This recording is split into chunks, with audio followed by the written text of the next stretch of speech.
પાદરા નજીક ઓવરબ્રિજ ધરાશાયી, 10ના મોત. મહીસાગર નદીમાં બ્રિજ તૂટી વાહનો ખાબક્યા. બ્રિજ દુર્ઘટનામાં 6 ઘાયલ. રેસ્ક્યુ ચાલી રહ્યું છે.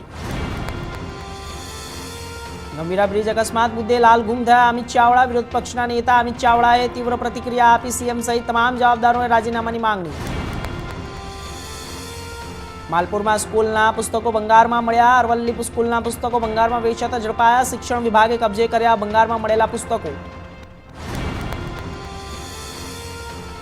કેન્દ્રની નીતિ વિરુદ્ધ હડતાળ. બેંક, એલઆઈસી કામગીરી બંધ. આણંદમાં ટ્રેડ યુનિયન હડતાળ. કચેરીઓમાં સુનકાર.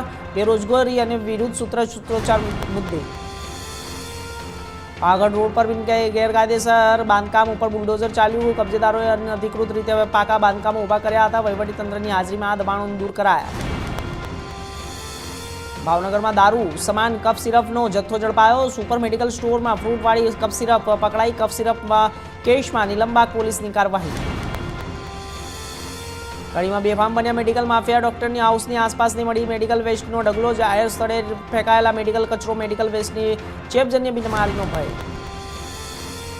બનાસકાંઠામાં ડ્રગ્સ ડિસ્પોઝલ અને કમિટીની મોટી કાર્યવાહી. ₹20 લાખનો મુદ્દામાલનો નાશ કરાયો. 441 કિલો નાર્કોટિક્સ ધોવાયા. અને અંબાજી થરાદે સુધીના 22 કેસોનો ડ્રગ્સ જથ્થો ભભૂક્યો હતો. સુરેન્દ્રનગરમાં સતત વરસાદથી લીલો દુષ્કાળ સર્જવાની ભીતિ. અવિરત વરસાદથી કપાસ પાકને મોટું નુકસાન. ખેડૂત ચિંતિત. 15 દિવસથી સતત વરસાદ. ખેડૂતોમાં સંઘર્ષમાં વધારો. પૂર પીડિતોને સહાય ન મળતા કોંગ્રેસ કલેક્ટરે પાઠવી માંગ. પૂર પેકેજ રાહત મુદ્દે જિલ્લા કલેક્ટર કચેરી કોંગ્રેસને રજૂઆત. તાત્કાલિક સહાય રિલીઝની માંગ.